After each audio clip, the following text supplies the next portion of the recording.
타자 자유한국당의 중앙선대 대변인이신데, 네, 그리고 상대방 독장을 터뜨리는 약 올리기 기술로는 제가 보기에는 일가를 이루었다. 검사 출신이시고, 그리고 안철수 저격수로 출발했어요. 안철수 저격수로 출발해서 이제는 앞에 걸리면 다 저격하는 정준길 선수 출전했어요.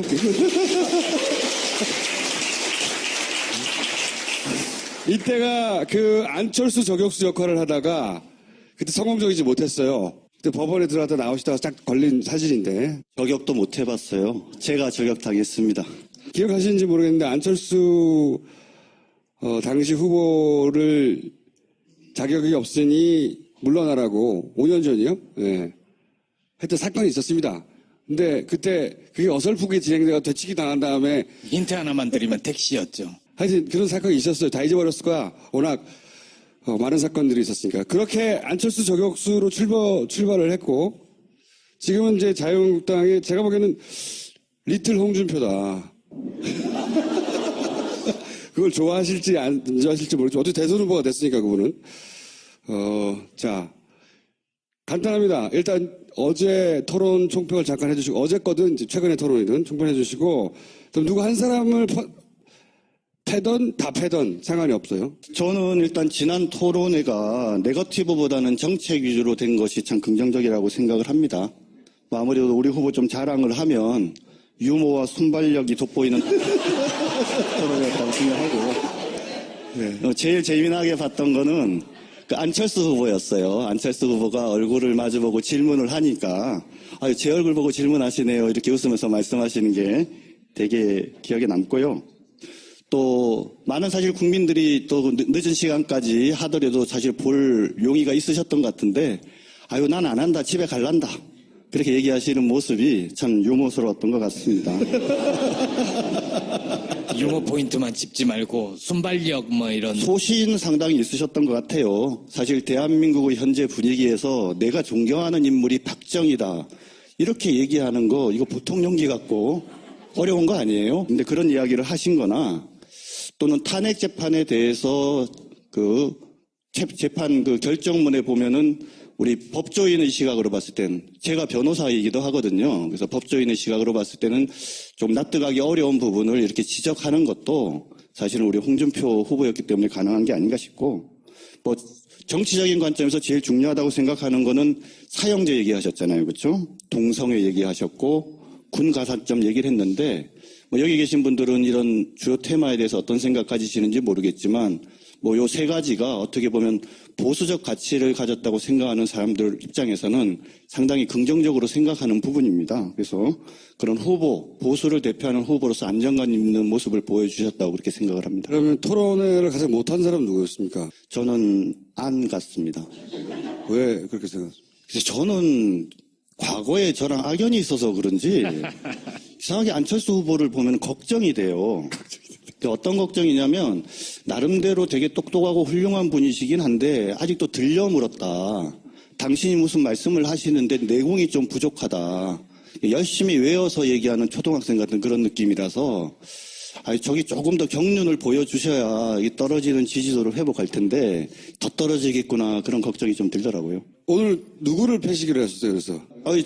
저는 문재인 후보를 되게 사랑하기 때문에 사랑의 매를 좀 때리러 왔습니다. 아니, 그건 좀 본인이 선택하시는 건데, 홍준표 후보 쪽에서는 안철수 후보를 공략해야 표를 가져오는 거 아닌가요? 그러니까 우리 문재인 후보 2번 하고요. 안철수 후보 1번 하고. 2번 하고.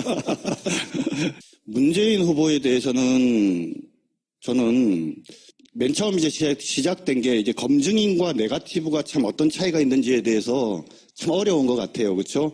각각의 정파적 이익이 있는 입장에서 볼 때는 우리가 공격하는 건 항상 검증이고 상대방이 우리를 공격하는 건 네거티브다. 이제 이렇게 거꾸로 이제 네이밍을 하는데 우리 국민들의 입장에서 봤을 때는 그게 검증이냐 네거티브냐라고 볼 때는 객관적인 팩트가 있느냐, 사실이 있느냐 여부지 이게 중요한 것 같아요. 네, 그런 관점에서 저는 문재인 후보는 맨 처음에 국가관과 안보관이 이제 문제가 됐었던 것 같습니다. 잘 아시겠지만 근데 이제 더 문제가 되는 게 지금 분위기가 좀 바뀐 것 같아요. 그러니까 이건 대북 간 안보 간의 문제가 아니라 국가 지도자로서, 정치 지도자로서 정직하냐, 거짓말을 하고 있느냐, 하고 있지 않느냐, 이 이슈로 바뀐 게 아닌가, 저는 그런 생각이 들거든요. 뭐 잘 아시겠지만 문재인 후보가 뭐 말 바꾸고 회피하고 또 이야기한 것이 거짓말이라는 여러 가지 사실들이 많이 확인된 것 같은데 몇 가지 예를 들면은 북한 인권 결의안 대북 결재 문제예요. 근데 뭐 아까 워낙 뭐 우리 앞에 하태경 의원이 자세하게 얘기를 했는데 송민순 전 장관이랑 서로 공방을 치고받는 과정에서 문재인 후보가 말이 바뀌었다는 것은 객관적인 팩트인 것 같고요. 또 본인이 해명한 부분에 대해서도 사실과 다르게 밝혀진 부분도 팩트인 것 같아요. 근데 문제는 뭐냐? 아까 우리 하태경 의원이 참 말씀 잘하시던데 우리는 이것을 국가를 운영하는 입장에서 전략적으로 볼 때 이 길이 맞았다라고 생각을 한다. 근데 다만 이 일을 진행하는 절차와 과정에서 오해를 줬다면은 그거는 우리가 좀 잘못했다. 하지만 우리는 기본적으로 그 결정이 맞았다. 이렇게 소신 있는 모습을 보여줬다라고 하면은 오히려 문제가 쉽게 풀렸을 수도 저도 있다고 생각을 해요. 근데 계속 말이 바뀌고 주장이 바뀌고 이러는 상황에서 상당 부분이 지금 허위 사실과 다른 얘기를 한다는 게 밝혀졌는데도 지금도 여전히 본인의 말이 맞다라고 하면서 아까 뭐 하태경 의원만 고발한 게 아니라 지금 송민순 장관도 고발을 해버렸잖아요. 그죠? 그래서 뭔가 있는 것을 국민들에게 잘 해명하고 납득을 시키고 해서 그 문제를 해명하려고 하는 것이 아니라 우리는 뭐 우리 말이 맞다라고 그냥 단정을 하면서 이렇게 고소고발을 하는 이런 방식으로 가기 때문에 더더욱 어떤 정치인으로서의 정직성 문제가 생긴 것 같고요. 두 번째 문제는 뭐 또 누누이 아까 얘기했지만 문준용 아들 부정특혜 채용 문제죠. 언론을 통해서 뭐 구체적으로 뭐가 문제가 되는지에 대해서는 잘 아시겠지만 사실 우리가 그 현상금을 하나 걸었어요. 뭘 걸었냐면 혹시 그 공기업이나 공공기관에 본인이 입사원서를 내면서 귀걸이를 하고 입사원 그 사진을 붙여갖고 입사원서 내신 분 있으면 우리한테 좀 알려달라 하고 저희가 냈거든요. 근데 아직까지 아무도 안 들어와요. 그런 문제를 포함해서 여러 가지 지금 이슈 파이팅이 되고 객관적으로 사실과 다른 문제들이 밝혀졌는데도 불구하고 이 부분에 대한 문재인 후보의 대응 역시 이미 다 확인되고 검증된 거라고 얘기하면서 이번에는 또 심재철 의원이랑 하태경 의원을 또 고발해버렸지 않습니까? 그러니까 이런 방식이라든지 그 다음에 특히 저는 문제가 되는 게 이게 노무현 일가 640만 불 뇌물수수 사건이라고 봐요. 리틀 홍준표. 박근혜 전 대통령이 지금 현재 탄핵을 당하고 구속이 된 거에 대해서 한 가지만 말을 덧붙이면 비판받고 비난받을 만한 일입니다. 그런데 사실은 누가 제일 속이 상하냐면 우리 같은 사람이 정말 속상해요. 비유가 적절한지 모르겠지만 마누라가 바람을 핀 거예요. 그토록 믿었던 정말 가정을 잘 지켜주고 그리고 나를 그토록 사랑해 준다고 믿었던 그런 어떤 부인이 뜻밖에도 바람을 폈는데 그 믿을 수 없는 일이죠. 내 속이 너무 아프고 화가 나요. 그런데 옆집에 수다쟁이 아줌마가 있는 거예요. 그 아줌마가 동네방네 다니면서 내 마누라 바람 폈다라고 막 소문을 내고 다니고 있어요. 그럼 남편이 어떻게 해야 됩니까? 내가 우리 남편 마누라 바람 폈는데 당신이 그런 소리 하면 되냐? 이렇게 할 수 없잖아요. 어차피 내 마누라인데 내가 잘못하든 잘못하지 않든 간에 마누라가 바람을 핀 데는 나한테도 원인이 있으니까 다른 사람한테는 말을 할 수가 없는 겁니다. 그죠? 그러면서 결국은 우리가 그걸 안고 갈 수밖에 없는 어떤 그런 상황이 저는 박근혜 대통령님과 우리 보수 정당인 자유한국당의 관계였다라고 생각을 하고요. 제일 비판을 받았던 게 뭡니까? 박근혜 대통령님이 단돈 한 푼 안 받았다고 하니까 국민들이 분노하고 화났잖아요. 야당뿐만 아니라 국민들이 화가 났어요. 왜? 본인이 받고 안 받고가 뇌물죄가 성립하는 거랑 직접적인 관계가 없거든요. 기타 등등 해서 그래서 뇌물죄가 인정된 상황인데 이 640만 불과 관계돼서 문재인 후보가 하는 얘기가 참 재밌어요. 첫 번째 뭐라고 얘기했습니까? 맨 처음에는 그런 사실 없습니다. 홍 후보 당신이 책임질 겁니까? 이렇게 처음에 얘기를 했잖아요. 그렇죠? 뇌물죄를 구성하는 제일 중요한 요소가 뭡니까? 뇌물죄의 구성하는 요소는 뭐냐면 첫 번째는 대가성이에요. 대가성. 그런데 대통령은 뭐냐면 워낙 권한이 강한 사람이기 때문에 포괄적 뇌물죄라 그래갖고 특별한 청탁이 없어도 무조건 뇌물죄가 인정이 돼요.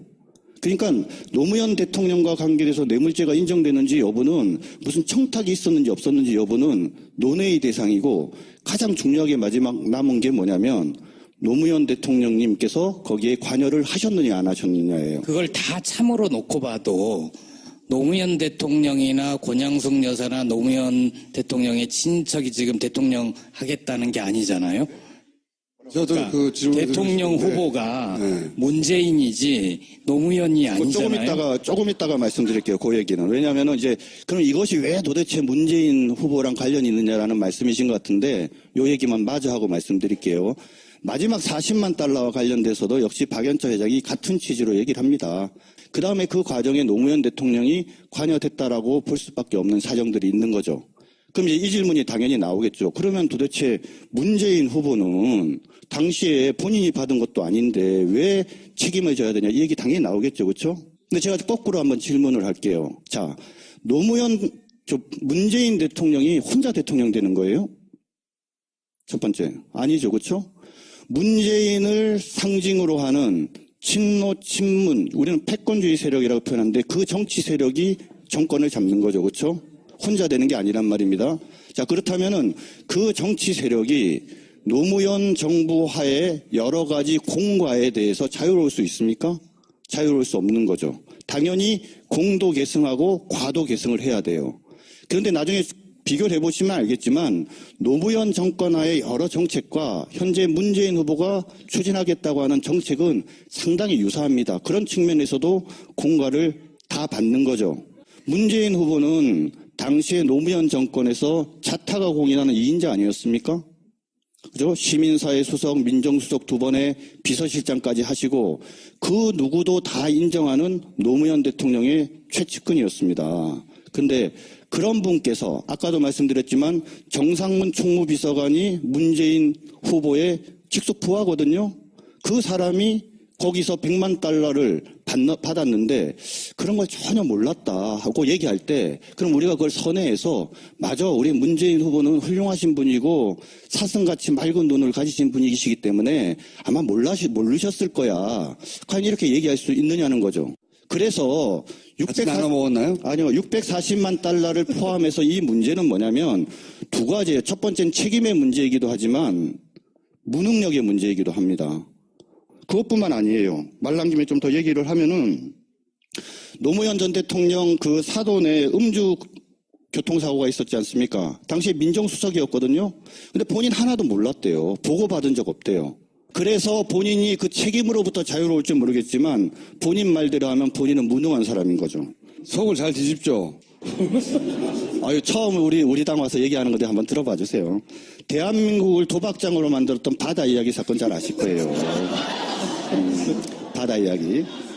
그런 사건들이 벌어져서 우리 대한민국 전체가 도박장이 되고 수많은 사람이 가산을 탕진하고 하는 이런 일들이 벌어졌는데 근데 거기에 대해서도 문재인 후보는 나는 전혀 관여한 바 없다 이렇게 얘기를 해요. 혹시라도 대통령이 되면요. 밑에 사람들이 뭐 하는지 모르고 나중에 일이 발생해도 나는 보고받은 적 없어서 모른다 이렇게 말씀하시는 아주 무능한 대통령이 되지 않을까라고 걱정을 많이 하고 있습니다. 안철수의 삶은 한마디로 얘기하면은 가식적인 인생입니다. 사람이 인생을 살면서 점프할 기회들이 있어요. 점프할 기회. 내공이 딱 갖춰져 가지고 마치 토끼가 뛰어오르듯이 점프할 기회가 2번 있었는데 안철수 후보는 자기 인생에서 점프할 기회를 2번을 가져요. 근데 그 2번의 기회가 전부 다 편파적이고 그리고 특혜입니다. 첫 번째 걸 말씀을 드리면 그 사람이 안철수 연구소 안내부로 유명한데 잘 아시겠지만 회사를 코스닥에 상장을 하면요. 갑자기 주가가 확 뛰어갖고 떼부자가 됩니다. 또 다른 점프는요. 그거는 아까 했어요? 민주당에서 굉장히 길게 그럼 했고. 또 다른 점프는 뭐냐면 본인이 카이스트 석좌 교수가 된 겁니다. 얼마 전에 안철수 교수가 아주 재미난 얘기를 하나 했어요. 카이스트의 석좌 교수가 그리고 카이스트의 부교수인 자기 부인이 서울대 정교수나 본인이 원장으로 가는 이 정도는 수평으로 레벨을 이동한 건데 이게 무슨 특혜냐 이렇게 얘기를 했어요. 그 말 되게 그럴듯한 말이거든요. 그런데 진짜 문제는 뭐냐면 카이스트 교수가 된 겁니다. 왜 제가 이 말씀을 드리냐? 안철수 후보가 카이스트 교수가 되기 전의 상황은 그분이 단국대학교에서 의예과장 설이라는, 그러니까 아마 부교수도 아니었던 거로 알고 있습니다. 아무튼 그런 것들을 한 1, 2년 하다가 중간에 잘려가지고 안랩하다가 그 다음에 또 안랩에서 이런저런 사실은 문제들이 있어가지고 결국 본인이 미국에 가서 EMBA를 3년 하고 오거든요. 그러게 돌아온 게 2008년도예요. 그러면 봅시다. 카이스트의 석자 교수가 되려면 어떤 조건이 필요하냐면 유명한 저널 등에 최소 40편 이상의 논문을 써야 돼요. 그 다음에 그것을 포함해서 60편 이상의 논문을 써서 그것이 권위가 있다고 인정을 받은 사람이 석자 교수가 되는 겁니다. 논문이 딱 5개 있어요. 하나는 석사학위 논문, 하나는 박사학위 논문, 나머지 2개는 2012년도에 문제가 된 공동저자로 이름을 올렸는데 나는 내용 잘 모른다고 본인이 변명해서 결국은 그 표절 의혹을 벗어난 2개. 나머지 하나가 5페이지밖에 안 되는 페이퍼예요. 이런 사람이 어떻게, 그러니까 정교수가 돼도 특혜예요. 그런데 어떻게 석자 교수가 됐냐? 딱 하나죠. 당시에 그 카이스트에 한 300억 정도를 기부했던 정모라는 회장님이 계시는데 그분이 추천서를 써줬습니다. 그 추천서가 있었기 때문에 끝내야 됩니다, 이제. 석자 교수로 가게 된 거고요. 너무 길어졌어요. 부인 같은 경우에는 부인이 부교수로 갔는데 본인이 낸 경력증명서가 허위예요. 앞에 기타 등등 이래갖고 그런 허위 서류를 내서 그렇게 해서 간 거거든요. 그래서 방금 말씀드렸지만 본인이 현재의 거부가 되고 그 당시에 받은 146만 주 플러스 원래 자기가 가지고 있던 그 주식이 현재 가지고 있는 주식수랑 큰 차이가 없어요. 그런 다음에 주식 가격이 계속 오르고 대선에 출마하면서 주가가 오르고 이번 1월부터 3월까지 3달 동안 자그마치 한 2.5배 올랐습니다. 그걸로 인해서 그러니까 얻은 주가 평가 차익이 1,749억 원이나 돼요. 자, 마무리를 하셔야 돼요. 어쨌든, 마무리를. 저는 이번 대선에서 여러 국민들께서도 여기 모이신 분들께서 미래의 대통령이 어떤 분이 되신가 관계되어져서 저는 정말 사실관계를 잘 따져보시는 그런 어떤 현명한 유권자들이 되시길 바라고요. 저는 꼭 우리 홍준표 후보를 찍어달라고 그렇게 말씀을 드리지는 않습니다. 하지만 그래도 지금까지 이런 사실관계에 관한 의혹들 또는 거짓말하고 정직하지 못하다는 이런 부분에 대해서는 적어도 홍준표 후보가 자유롭다는 점에 대해서는 잘 기억해 주셨습니다. 할 얘기가 남았네요. 그렇게 생각을 합니다. 그러면 토론회를 가장 못한 사람은 누구였습니까? 저는 안 같습니다. 왜 그렇게 생각하십니까? 그래서 저는 과거에 저랑 악연이 있어서 그런지 이상하게 안철수 후보를 보면 걱정이 돼요. 어떤 걱정이냐면 나름대로 되게 똑똑하고 훌륭한 분이시긴 한데 아직도 들려 물었다. 당신이 무슨 말씀을 하시는데 내공이 좀 부족하다. 열심히 외워서 얘기하는 초등학생 같은 그런 느낌이라서 저기 조금 더 경륜을 보여주셔야 이 떨어지는 지지도를 회복할 텐데 더 떨어지겠구나 그런 걱정이 좀 들더라고요. 오늘 누구를 패시기로 했었어요, 그래서? 저는 문재인 후보를 되게 사랑하기 때문에 사랑의 매를 좀 때리러 왔습니다. 아니, 그건 좀 본인이 선택하시는 건데, 홍준표 후보 쪽에서는 안철수 후보를 공략해야 표를 가져오는 거 아닌가요? 그러니까 우리 문재인 후보 2번 하고요. 안철수 후보 1번 하고. 2번 하고. 문재인 후보에 대해서는 저는 맨 처음 이제 시작된 게 이제 검증인과 네거티브가 참 어떤 차이가 있는지에 대해서 참 어려운 것 같아요. 그렇죠? 각각의 정파적 이익이 있는 입장에서 볼 때는 우리가 공격하는 건 항상 검증이고 상대방이 우리를 공격하는 건 네거티브다. 이제 이렇게 거꾸로 이제 네이밍을 하는데 우리 국민들의 입장에서 봤을 때는 그게 검증이냐 네거티브냐라고 볼 때는 객관적인 팩트가 있느냐, 사실이 있느냐 여부지 이게 중요한 것 같아요. 네, 그런 관점에서 저는 문재인 후보는 맨 처음에 국가관과 안보관이 이제 문제가 됐었던 것 같습니다. 잘 아시겠지만. 근데 이제 더 문제가 되는 게 지금 분위기가 좀 바뀐 것 같아요. 그러니까 이건 대북관 안보관의 문제가 아니라 국가 지도자로서, 정치 지도자로서 정직하냐, 거짓말을 하고 있느냐, 하고 있지 않느냐, 이 이슈로 바뀐 게 아닌가, 저는 그런 생각이 들거든요. 뭐 잘 아시겠지만 문재인 후보가 뭐 말 바꾸고 회피하고 또 이야기한 것이 거짓말이라는 여러 가지 사실들이 많이 확인된 것 같은데 몇 가지 예를 들면은 북한 인권 결의안 그렇게 안철수 저격수로 출발을 했고 지금은 이제 자유한국당에 제가 보기에는 리틀 홍준표다. 그걸 좋아하실지 안 좋아하실지 모르겠지만 어떻게 대선 후보가 됐으니까 그분은 자 간단합니다. 일단 어제 토론 총평을 잠깐 해주시고 어제 거든 이제 최근의 토론이든 총평해 주시고 그럼 누구 한 사람을 패던 다 패던 상관이 없어요. 저는 일단 지난 토론회가 네거티브보다는 정책 위주로 된 것이 참 긍정적이라고 생각을 합니다. 뭐 아무래도 우리 후보 좀 자랑을 하면 유머와 순발력이 돋보이는 토론이었다고 생각하고 제일 재미나게 봤던 거는 그 안철수 후보였어요. 안철수 후보가 얼굴을 마주보고 질문을 하니까 아유 제 얼굴 보고 질문하시네요. 이렇게 웃으면서 말씀하시는 게 되게 기억에 남고요. 또 많은 사실 국민들이 또 늦은 시간까지 하더라도 사실 볼 용의가 있으셨던 것 같은데 아유 난 안 한다 집에 갈란다 그렇게 얘기하시는 모습. 자유한국당의 중앙선대 대변인이신데 그리고 상대방 복장을 터뜨리는 약 올리기 기술로는 제가 보기에는 일가를 이루었다. 검사 출신이시고 그리고 안철수 저격수로 출발했어요. 안철수 저격수로 출발해서 이제는 앞에 걸리면 다 저격하는 정준길 선수 출전했어요.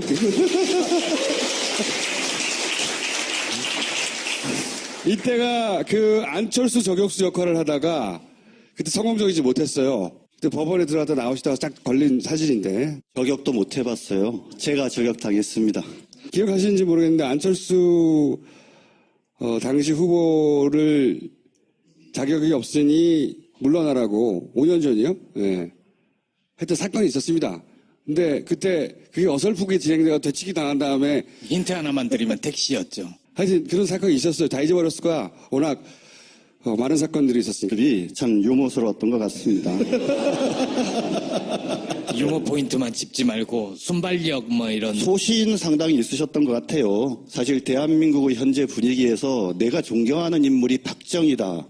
이렇게 얘기하는 거 이거 보통 용기 같고 어려운 거 아니에요? 근데 그런 이야기를 하신 거나 또는 탄핵 재판에 대해서 그 재판 그 결정문에 보면은 우리 법조인의 시각으로 봤을 땐 제가 변호사이기도 하거든요. 그래서 법조인의 시각으로 봤을 때는 좀 납득하기 어려운 부분을 이렇게 지적하는 것도 사실은 우리 홍준표 후보였기 때문에 가능한 게 아닌가 싶고 뭐 정치적인 관점에서 제일 중요하다고 생각하는 거는 사형제 얘기하셨잖아요. 그렇죠? 동성애 얘기하셨고 군 가산점 얘기를 했는데 뭐 여기 계신 분들은 이런 주요 테마에 대해서 어떤 생각 가지시는지 모르겠지만 뭐 요 세 가지가 어떻게 보면 보수적 가치를 가졌다고 생각하는 사람들 입장에서는 상당히 긍정적으로 생각하는 부분입니다. 그래서 그런 후보, 보수를 대표하는 후보로서 안정감 있는 모습을 보여주셨다고